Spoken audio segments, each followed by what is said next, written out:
Hey, in this video, we'll guide you through posting next month's rent invoice, making it easy for your tenants to pay in advance.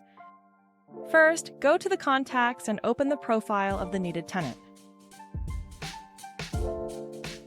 Next, switch to the Leases tab, find the relevant lease, and click the View button next to it. Then, switch to the Lease Transactions tab and click on the transaction in the Recurring Rent section.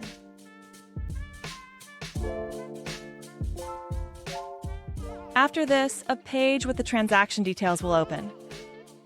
Here, click on the Post Next Invoice button at the top right corner of the page. Confirm the action, and the invoice for the next month will be automatically posted. And that's it. Pretty easy, right? Check out our other videos for more quick tips on getting the most out of TenantCloud. Thanks for watching. See you in the next video.